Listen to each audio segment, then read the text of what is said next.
مشاهدينا الكرام مشاهدي الجزيرة مباشر مصر، نحييكم من داخل مصنع بنها للصناعات الإلكترونية، أحد المصانع التابعة لوزارة الدولة للإنتاج الحربي، حيث يقوم المصنع هنا مشاهدينا الكرام بتصنيع أول كمبيوتر لوحي في مصر. سنقف معكم مشاهدينا خلال الدقائق القادمة للإجابة حول عدد من الأسئلة، هو نسبة المكون المصري في هذا المنتج، وكذلك كيف يتم التصنيع لحساب من. وسنسير معكم، سنصطحبكم مشاهدينا الكرام في جولة نطوف معكم فيها في مراحل تصنيع هذا الجهاز، بداية من المرحلة الأولى وصولا للمرحلة النهائية والمنتج النهائي. معنا مشاهدينا الكرام في هذه الدقائق المهندس عبد العظيم، مدير التشغيل أو مدير الإنتاج هنا في هذا المصنع. باشمهندس، أتعرف بحضرتك. المهندس عبد العظيم الأزهري، رئيس القطاعات الإنتاجية بشركة بنها للصناعات الإلكترونية. باشمهندس عبد العظيم، في البداية عايزك تكلمنا عن شركة بنها أو مصنع بنها للصناعات الإلكترونية. شركة بنها هي إحدى قلاع الصناعة التابعة للهيئة القومية للإنتاج الحربي،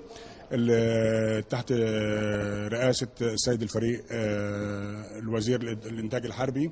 شركة بنها انشأت في الستينات، بها حوالي 1900 عامل ومهندس وفني.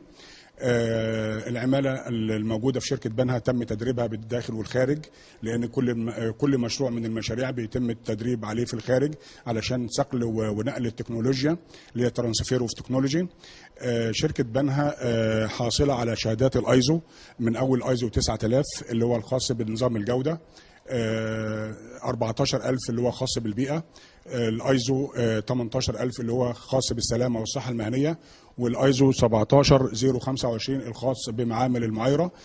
شركة بنها حاصلة على جميع شهادات الايزو. شركة بنها انشئت سنة 1960 وهي تقوم بإنتاج عدد من المنتجات الإلكترونية المدنية، زي إيه؟ أولا المنتجات المدنية في شركة بنها للصناعات الإلكترونية احنا بنشتغل في منظومة الطاقة الشمسية، ودي منظومة دلوقتي بنطلع عليها كلنا او لسيادة توجيهات السيد الفريق الوزير، منظومة الطاقة الشمسية اللي هي سولار انرجي، علشان موضوع توفير الكهرباء في مصر. احنا عندنا ولله الحمد الشمس عندنا في مصر كتيرة وموجودة، احنا ممكن نستغل الطاقة الشمسية بجميع مناطق الجمهورية. بعد كده احنا عندنا نظام توفير الطاقة باستخدام الليد، اللي هو الليد ده عبارة عن ديود بيشع ضوء لما بنحط له عليه فولت. نظام الليد ده بيوفر تقريبا 75% من الطاقة. يبقى بناخد الليدات دي، هنعمل مشروع قومي اللي هو استبدال الكشافات بتاع الشوارع بكشافات ليد، اللمبات البيوت بلمبات ليد.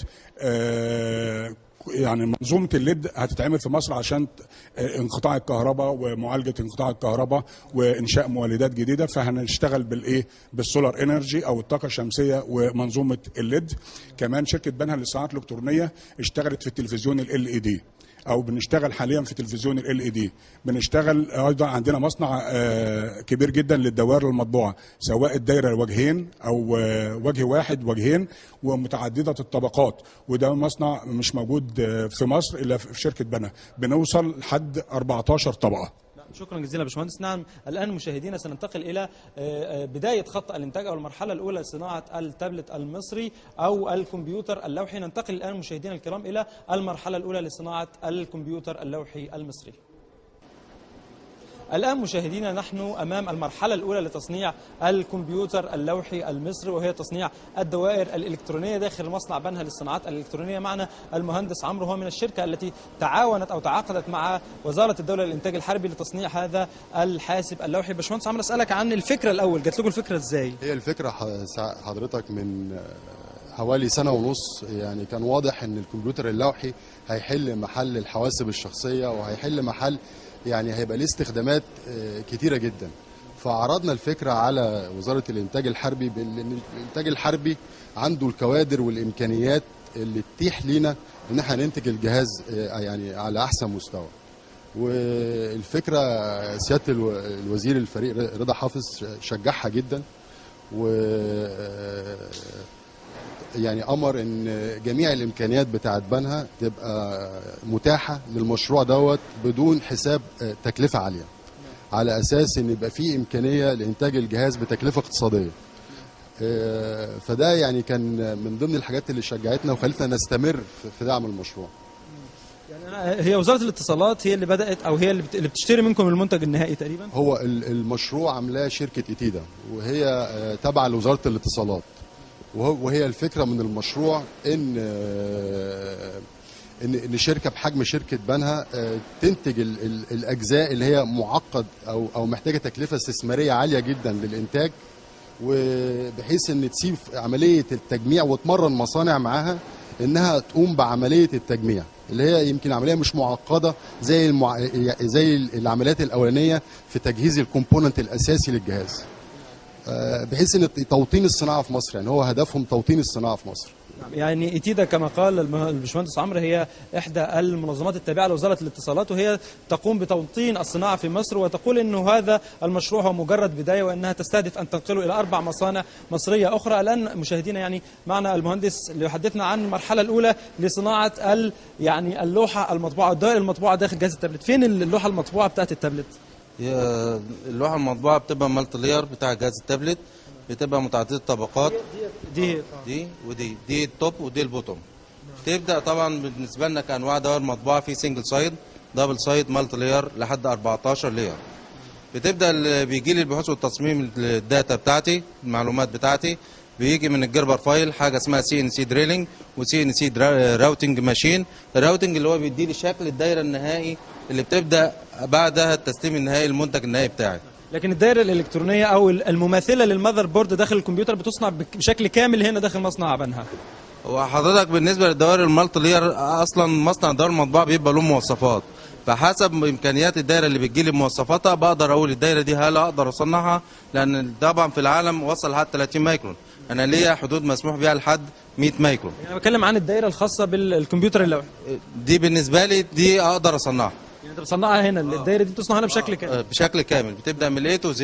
بتجيلي البيز ماتيريال، البيز ماتيريال اللي هي الالواح النحاسيه الاساس، والفويل اللي هو الانر لاير بتاع الدائره المطبوعه، وبنبدا ناخد الدائره المطبوعه طبقا للمعلومات اللي جايه لي، ابدا اصنع من الاي تو زد. بالنسبه لي ابدا في تصنيع الانر لاير كانها دايره سنجل سايد، ببدا اطبق الافلام بتاعتي والداتا بتاعتي، ببدا ادخل الزميل بتاع الطباعه. في عندي نظام اسمه ريجستريشن سيستم، النظام ده خاص بالمالتي لاير الوحيد، عشان بيبدا لان المالتي لاير بتبقى متعدده طبقات، فكل لاير لوحدها، فازاي انسق ما بين اللاير التوب والبوتوم والانر لاير الداخليه. فالريستريشن سيستم ده بيعمل لي دلائل ابدا بعديه لما عمليه التصنيع تتم يبقى ما فيش عندي اي شيفت بين الانر لاير والاوتر لاير. لكن كل العمليات دي بتتم هنا داخل المصنع، هنا داخل الدوائر المطبوعه. اذا مشاهدينا يعني المهندس عبد العظيم يعني عدا البروسيسور او المعالج التشغيل داخل دلوقتي دي اول خطوه في انتاج التابلت، وده زي ما قلت قبل كده ده مشروع قومي بتوجيهات من سياده الفريق الوزير ان احنا نشترك في هذه المنظومه القوميه وباستخدام طاقات الاستثمار الحربي. انت عارف ان شركه بنها هي احدى شركات او قلاع الصناعه في الهيئه القوميه للانتاج الحربي. الخطوه اللي بعد كده بناخد الدائره اللي اتعملت دي وعندنا المكونات الالكترونيه. المكونات الالكترونيه دي بيتم تركيبها في خط التجميع السطحي، واحنا عندنا خطين ممكن نشوفهم دلوقتي. اذا مشاهدينا الى المرحله الثانيه وهي التجميع السطحي او تركيب المكونات على الدائره الالكترونيه المطبوعه التي تصنع هنا داخل مصنع بنها للصناعات الالكترونيه. يقول مصنعو هذا الجهاز انه عدا شاشه اللمس او شاشه التاتش وكذلك المعالج او البروسيسور، فان جميع المنتجات داخل التابلت او اينار الحاسب اللوحي المصري يجري تصنيعه هنا داخل مصنع بنها للصناعات الالكترونيه وكذلك تجميعها. المرحله الثانيه التي نحن متوجهين اليه الان مشاهدينا الكرام بحسب القائمين على التصنيع هي يقولون ان هي المرحله الاصعب في التصنيع، حيث تستلزم يعني مهاره وخبره. تاتي بعدها مرحله تجميع او تركيب الشاشه، والتي يعني يقول المهندس عبد العظيم انها تحتاج الى غرفه مفرغه من الهواء، غرفه نظيفه بنسميها كلين اريا او الداست فري اريا، ودي منطقه نظيفه علشان عمليه لصق التاتش سكرين او شاشه اللمس ما يبقاش تحتها ذرات اتربه ويبقى بتقلل من كفاءه تشغيلها. دلوقتي في القسم الثاني او المرحله الثانيه وحده التجميع السطحي. وحده التجميع السطحي في شركه بنها للصناعات الالكترونيه ديت من اولى خطوط الانتاج للمكونات الالكترونيه السطحيه. انشا الخط الاولاني في شركه بنها سنه 1997، وده كان خط من شركه فوجي اليابانيه. الخط الثاني من شركه يونيفرسال الامريكيه تم تركيبه في اغسطس 2010، وده خط جديد ليواكب تكنولوجيا التطور السريع في تكنولوجيا المكونات الالكترونيه السطحيه. نعم. يعني ديت اللوحه المطبوعه اللي بتجي لكم من القسم، دي اللوحه المطبوعه اللي بتجي لكم من المرحله الاولى. دي اللوحه المطبوعه، وده حضرتك البرنامج اللي المهندسين الشباب عندنا كفاءات عاليه جدا في عمل البرامج الالكترونيه الخاصه بتركيب المكونات الالكترونيه. وده زي ما سيادتك شايف كده على الحاسب، ده السيرفر بتاعنا اللي بيغذي البرامج للمكن، وباين عليه الدايره بتتجمع على الوجهين، الطوب والبطن او اللي فوق واللي تحت. بنجمع الوش الاولاني اللي هو بيكون اقل كثافه في عدد المكونات، والمكونات بتاعته بتبقى خفيفه وصغيره، وبعد كده بنقلب الوش الثاني بنجمع عليه البروسيسور والرامات والكنترولرز الموجود او الحواكم اللي موجوده. يعني عمليه تركيب المكونات على اللوحه المطبوعه تتم من خلال ماكينات كومبليت اوتوماتيك، ما فيش حد بيمد ايده فيها. يعني الدايره بتتحمل بلودر او بيحمل الدوائر، بتدخل على اول مرحله. دي مرحله ايه؟ مرحله طباعه الازير. دي مرحله طباعه الازير، مكنه طباعه الازير على الدايره. الوش بياخد عجينه ازير مكان تركيب المكونات، عشان المكونات تثبت عشان المكونات تتحط على عجينه الازير. ماشي حضرتك؟ باشمهندس حضرتك بتعمل على المكنه ديت؟ ايوه يا فندم. بعد ما بيركب الازير بتنتقل للمكنه الثانيه اللي هي بتركب المكونات. اول عمليه هنا بطباعه الازير على الدايره، وبعد كده بتنتقل الى الدايره المكنه دهيت. المكنه دي عليها الكومبوننت كلها عباره عن اما مقاومه او مكثف او ترانزستور او اي سي، بتركب من خلالها على حسب البرنامج اللي مضاف او مبعوث من السيرفر من هناك للمكنه دهيا، بحيث ان هي بتركبها في الاكس والواي داتا اللي مطلوبه من البرنامج. بتخرج من هنا بتدخل المكنه الثانيه اللي بتركب. هي حاليا دلوقتي انت بتركب المكنه دي بتركب عليه المكونات على اللوحه المطبوعه. ايوه، دي المكنه بتركب المكونات الصغيره. يعني في عندنا مكنتين، مكنه للسمول كومبوننتس المكونات الصغيره، وفي مكنه لللارج كومبوننت. المكنه الاولانيه بتركب الخامات اللي هي مثلا بتتراوح بين نص ملي لحد مثلا 5 ملي. المكنه الثانيه الاكثر من كده. ولكن انا متابع دلوقتي ان في عندنا في الانتاج ففي بعض المشاكل في الخامات، فاحنا بنعمل تحسين للانتاج. فانا متابع، انا بروجرامنج انجينير، متابع لو اي مشكله في خامه ببدا اصلح المشكله، اعمل فاين ادجستمنت عشان تحسين الانتاج بعد كده برودكشن. دي خامه مثلا جت تشيلها المكنه فلقت مكانها مش مظبوط، فاحنا بنعمل فاين ادجستمنت بحيث كل المشاكل اللي في الانتاج يبقى ستيدي، يعني مفيش اي مشكله. يعني ننتقل الى المكنه الاخرى. هذه الماكينه دي بتركب المكونات الثقيله. احنا الاول بيجي لنا البرنامج هنا بيبقى ده البرنامج بيقول بتركب ايه على اللوحه المطبوعه؟ بيركب هنا على اللوحه المطبوعه اللي هي بتركب الخامات الكبيره زي البيجيهات والايسات الكبيره. اما الماشين رقم 1 اللي بتركب الحاجات اللي هي صغيره، المقاومات والمكثفات والحاجات الصغيره دي. اما هنا بتركب معظم الايسات اللي هي ذو حجم كبير، والبتشات اللي هو ذو دقه عاليه جدا في البتشات بتاعتها. نعم. وبعد كده بننتقل الى مرحله التاكد من الجوده. يا باشمهندس عبد العظيم، احنا عندنا دلوقتي اول نقطه في الجوده بيبقى عندنا الكاميرا محطوطه في خارج المكن اللي بيركب المكونات، وعندنا فني متمرس ومتدرب على يشوف المكون راكب في مكانه صح. هل في مكون ناقص ما ركبش يكون المكنه عدته، او يكون عندنا حاجات ممكن يركبها بايده زي سوكت له شكل غير منتظم المكنه ما تقدرش تشيله، فبيتم تركيبه بالايد. يتم مراجعه عمل الالات يدويه. لا، بكاميرا فيديو زي ما انت حضرتك شايف. لكن بيتم هو المهندس بيركب بشكل. لا، ما بيركبش حاجه بايده الا اذا كان سوكت شكله غير منتظم، المكنه غير قادره تتعامل معاه. وبعد كده بيدخلها، وبعد كده بتدخل الفرن زي ما انت حضرتك شايف. المكنه الدايره بتخلص وبتدخل الفرن. الفرن ده في حاجه اسمها هواء مضغوط تحت درجه حراره حوالي 225 درجه مئويه. ال 225 درجه مئويه الدايره بتدخل بطول الفرن وبتخرج الناحيه الثانيه ملحومه بدون اي حد ما يلمسها.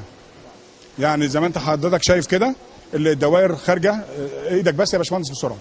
الدايره خارجه زي ما انت حضرتك شايف كده، بتخرج ملحومه، وبعد الدايره ما بتخرج ملحومه بيبدا التفتيش الانتاج عليها.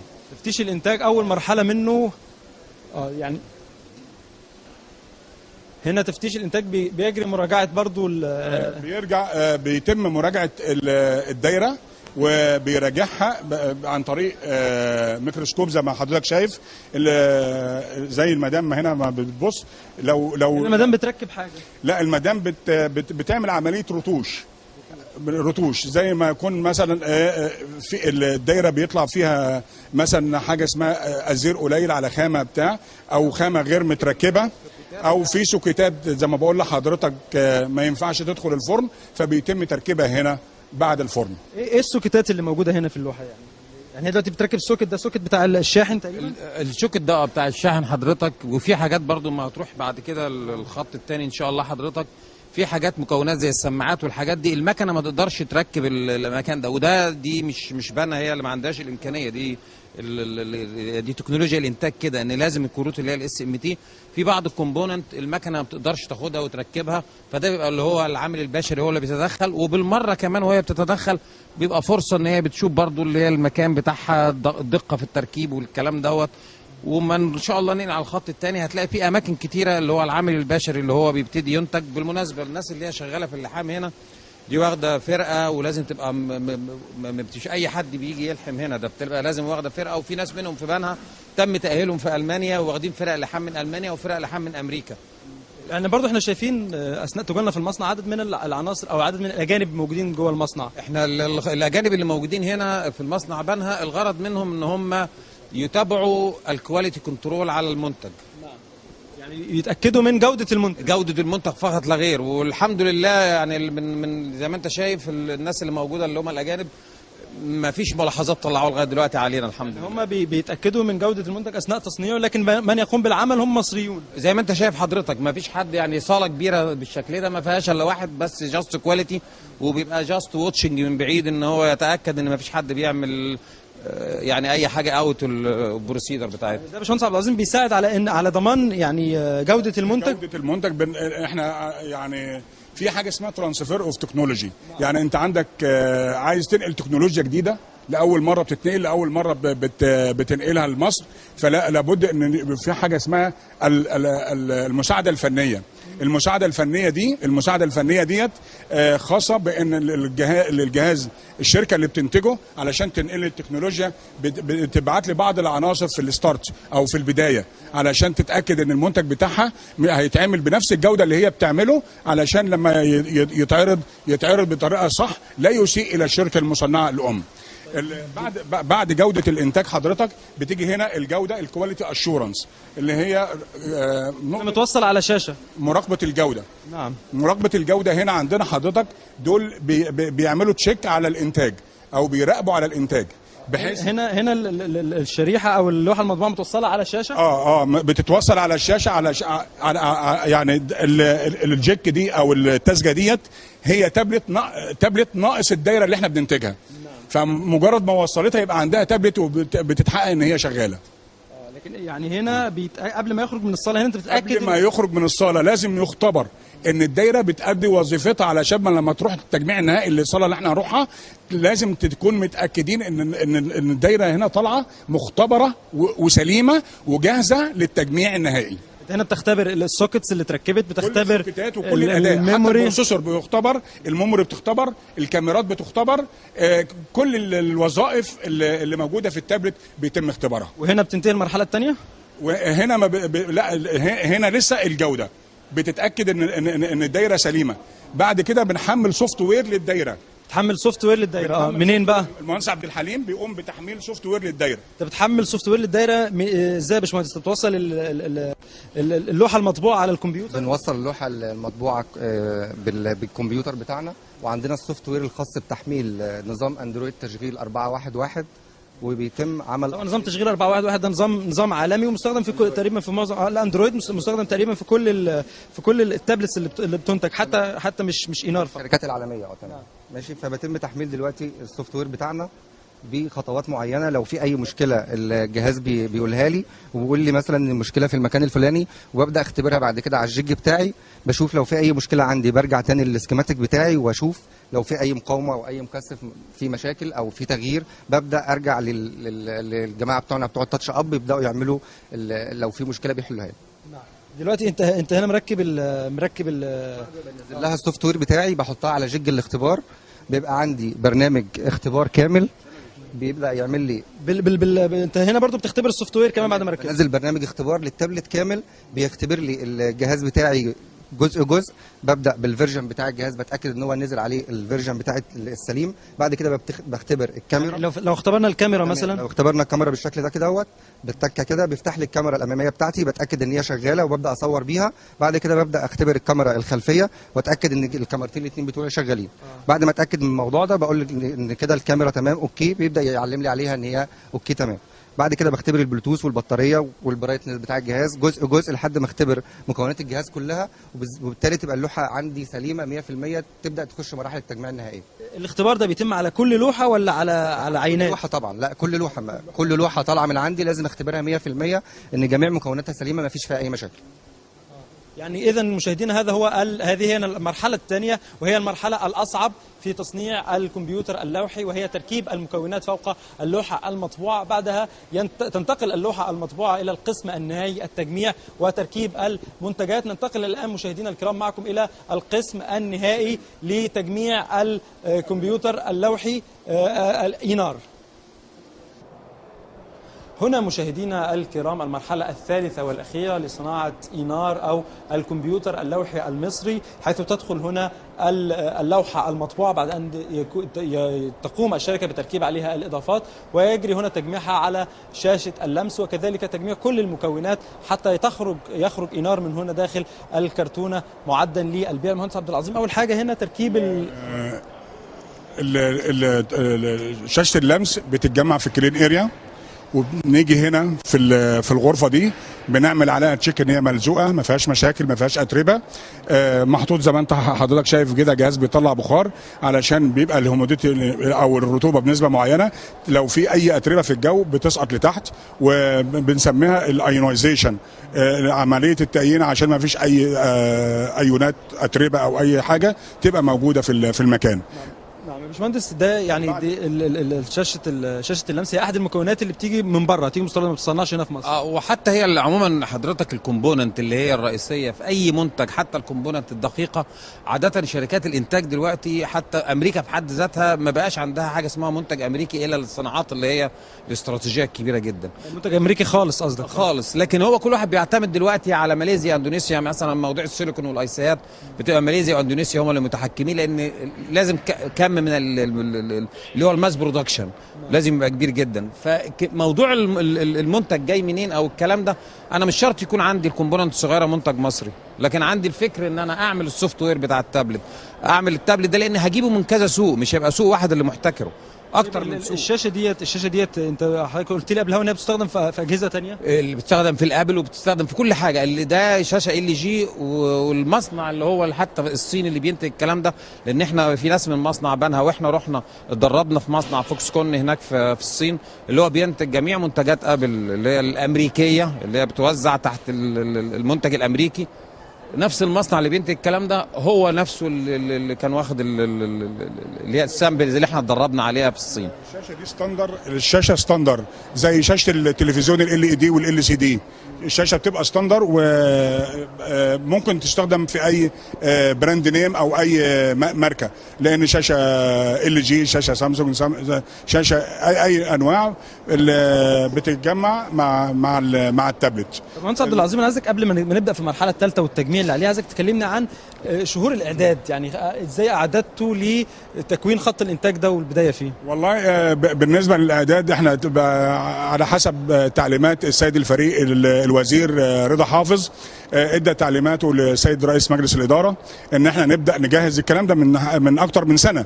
بدانا نشوف الشركه اللي هنشتغل معاها، وانت شفت الشركات اللي احنا اشتغلنا معاها، واعتقد المهندس عمرو ادى نبذه مختصره عن شركه ايتيدا والمواصفات اللي هي حطتها، واشتغلنا مع الشركات بحيث ان احنا نجهز نعمل ترانسفير اوف تكنولوجي، يعني التكنولوجيا اللي بيتعمل بها المنتج ده في البلد المنشأ هي نفس التكنولوجيا او الخطوات اللي بيتعمل بها المنتج هنا في شركه بنها للصناعات الالكترونيه. مهندس عمرو، ايه الخطوات اللي خدتوها قبل ما تبداوا تكوين خط الانتاج؟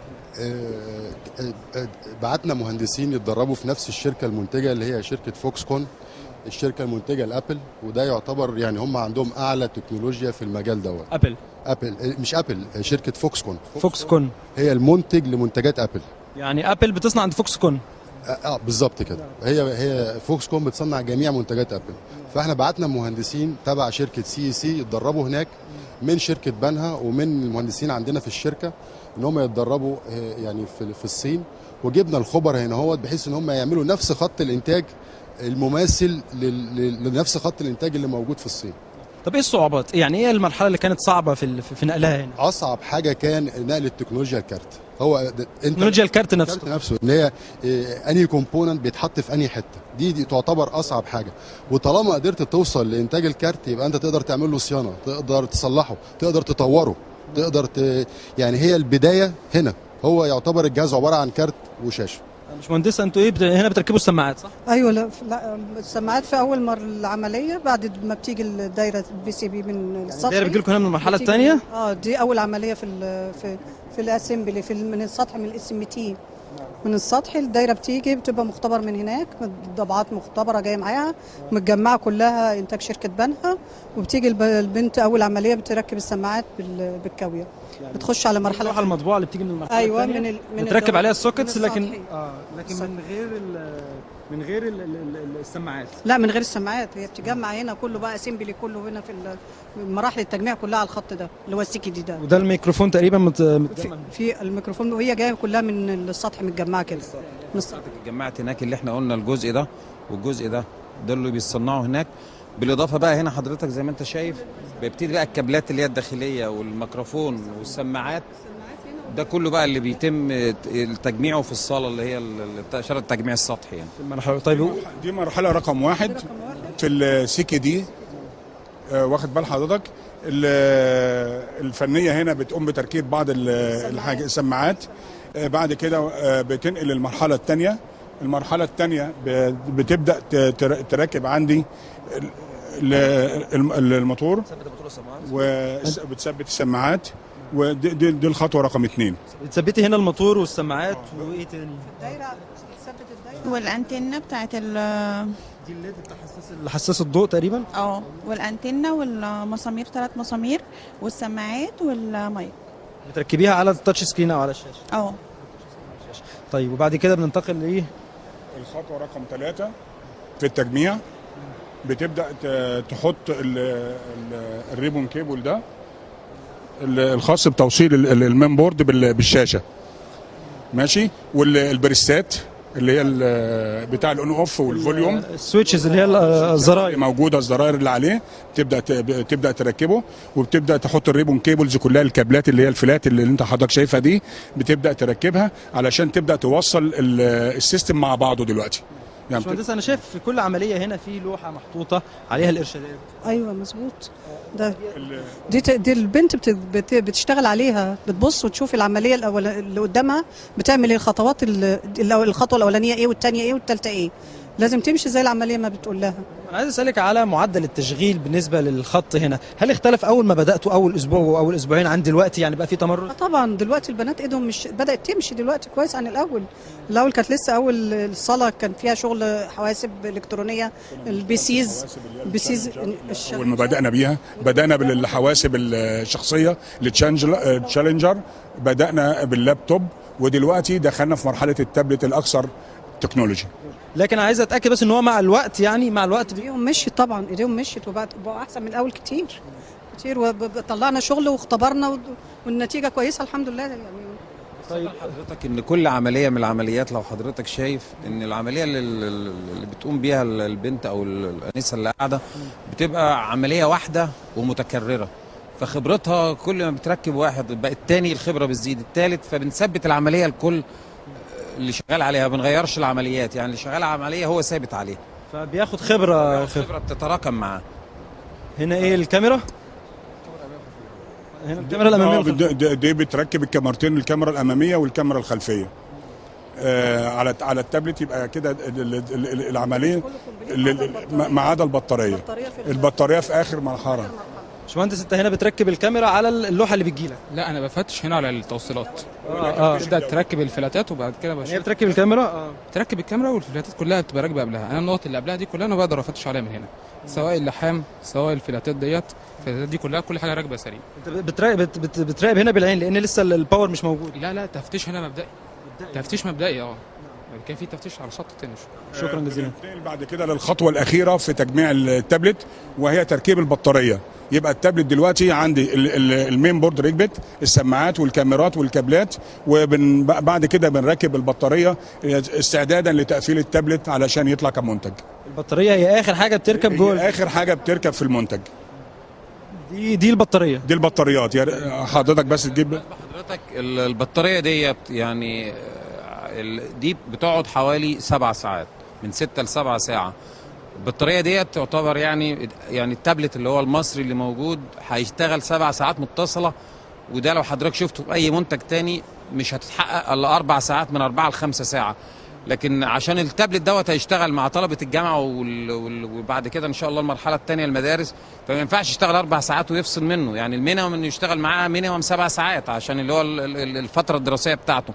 عشان كده البطارية ديت بتفرق عن أي بطارية موجودة في أي تابلت موجود في مصر أو أماكن تانية، لأنها أغلى بكتير من البطارية التانية. كمان من الناحية الفنية المهندس حسام بيتكلم من الناحية العملية. من الناحية الفنية إن إحنا بنختار بطارية الملي أمبير أور بتاعها بيبقى عالي. الملي أمبير أور اللي هي سعة البطارية. سعة البطارية كل ما زادت الملي أمبير أور بتاع البطارية كل ما كان فترة التشغيل بتزيد. فاحنا بنزودها علشان الطالب يبقى ممكن وهو رايح الكليه لو هيقعد 6 ساعات في الكليه او في اي مكان ما يضطرش ان هو يستخدم الشاحن، ولو في حتى الكهرباء مش موجوده. تصنيع بتصنع فين البطاريه دي؟ البطاريه ديت من شركات متخصصه في عمل البطاريات. بتستوردوها منها، لكن انتوا عاملين حسابكم ان هي تقعد اطول من المدى اللي موجود. ده ستاندر وحاجات موجوده في السوق افيلبل. خطوه تاليه ان شاء الله يعني في اللي هو الباور بانك، اللي هي البطاريه اللي هي الباور بانك اللي بتستخدمها معاك، اللي هي بتبقى بتحطها في شنطه معاك او حاجه، بحيث لو حبيت تشغل تابلت او اي حاجه. دي ان شاء الله المرحله الثانيه اللي احنا نتعاون. اكسترنال بطاريه خارجيه.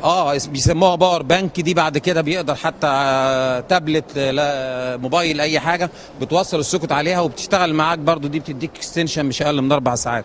فدي الخطوه التاليه ان شاء الله ان احنا هنحاول نعملها في مصر باذن الله. هنا تقفيل التاب ووضعه جوه الكيس. دي الخطوه بقى اللي هي بيبداوا يحطوا الباركود علشان يبقى كل تابلت طلع من عندنا معروف طلع امتى وتاريخ تصنيعه والتجميع بتاعه، ان التابلت ده خارج فعلا من شركه بنها للصناعات الالكترونيه بباركود معين، بحيث ان احنا لو خدنا الباركود ده بنقراه بنعرف الداتا، كل الداتا الخاصه بالتابلت. الباركود اللي بقى محطوط جوه هو بيبقى محطوط بره، اللي هو ده يبقى في منه نسخه جوه ونسخه ماشي. وده طبعا احنا بنضمن التابلت اللي احنا بننتجه، وعلشان تعرف تاريخ الانتاج بتاعه وتاريخ تسليمه علشان نقدر نقول ان ده خرج من شركه بنها امتى. هنا اتقفل خلاص التابلت. ده بيبدا تقفيل التابلت بقى. اللي نبدا نحط الباك كفر عليه وماشي حضرتك. هنا الفنيين بيقوموا بحط الباك كفر، وبعد كده الجوده بتعمل تشيك على دي كده عمليه تقفيل نهائيه للتابلت. بتوصل الباك كفر اللي هي البطاريات. البطاريه محطوطه في الباك كفر، وبتوصل كابل البطاريه بالمين بورد بتاعتنا، وبعد كده بتقفل التابلت. ماشي حضرتك.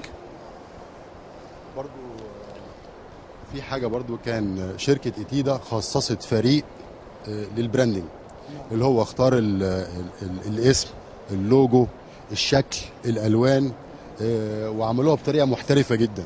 يعني اللوجو هم اللي مختارينه، وحصل تغييرات كتير. مسجلين الاسم باسمكم؟ وزاره الاتصالات مسجلها باسمها، ده يعتبر اسم وزاره الاتصالات. فاحنا هم طبعا اختيار اللوجو، تغيير شكل اللوجو على الجهاز ان هو يبقى بطريقه بارزه، كتابه الاسم تحت الشاشه، الحاجات دي كلها كان تدي يعني شكل تجاري للجهاز. بالظبط. يعني هم كانوا مراعيين جدا جدا ان الجهاز يخرج على مستوى عالي جدا.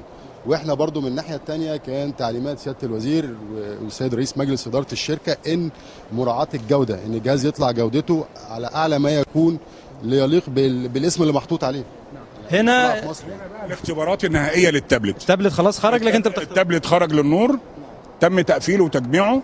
بعد كده عن طريق السوفت وير اللي احنا جايبينه بنبدا نعمل تشيك على التابلت الفانكشنز بتاعته بالكامل، نبدا نشوف كل فانكشن او كل وظيفه من الوظائف بتشتغل بالطريقه الصحيحه. هنا طابعين عليه ميد ان ايجيبت. مكتوب عليه، لان احنا فعلا احنا اللي عاملينه، يعني احنا اللي عاملينه. هو يعني شركه بنها اللي حضرتك شفت من اول الدوائر المطبوعه للتجميع، الدائره الالكترونيه للتجميع. الجهاز بالكامل ما فيهوش حاجه خارجيه غير الشاشه والبروسيسور نفسه. نعم. هنا كده احنا شايفين الجهاز وهو شغال بشكل كامل. يعني ده كده الجهاز شغال. عشان بس ياخد هنا بقى نقطه التحميل. نعم. مهم جدا ان انت تحمل التابلت بتاعك. التحميل من 4 ل 8 ساعه. تحميل التابلت من 4 ل 8 ساعه. معنى ايه التحميل؟ التحميل يعني اسيبه شغال، يعني اوصله بالكهرباء واسيبه، احط له فيديو بحيث ان الفيديو ده يشتغل لمده من 4 ل 8 ساعات، بحيث ان احنا نقول ان اداء التابلت ده خرج من شركه بنها قادر ان هو يشتغل في جميع الظروف البيئيه. بيبقى زي حاجه اسمها اختبار اعتماديه، ريلابيليتي تيست.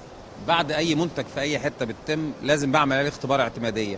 الاختبار الاعتماديه بتاعي بيبقى اللي هو حوالي 8 ساعات، بتاكد ان مفيش مشاكل حصلت، ان الجهاز شغال 10 على 10، التحميل بتاعه 100 فكده بالنسبه لي انا خلصت اختبارات الاعتماديه بتاعتي. وبتسيبوه هنا بالفتره الطويله دي 8 ساعات؟ واحد شغال فيه، واحد اللي هو المفروض المهندس هو المسؤول، هو اللي المفروض ان هو بيتابع الكلام ده ويشوف لو في مشكله حصلت. يعني لا لازم النقطه بتاخد حوالي 21 تابلت.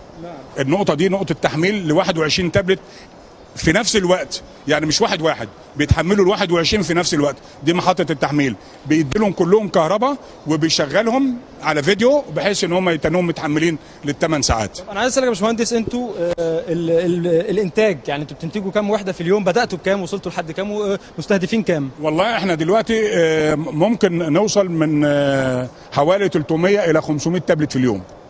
في اليوم الواحد. هنا بيركب الشاشه دي بتنظف الشاشه بالستيكر اللي عليها اللي هو بيحميها، البروتكتور بتاعها. وهنا بقى بيتم التحميل النهائي، تحميل الكرتون. تغليف يا فندم. لا تغليف كله. بنحط جميع بتطمن ان الاكسسوارز كلها موجوده بتاع الجهاز.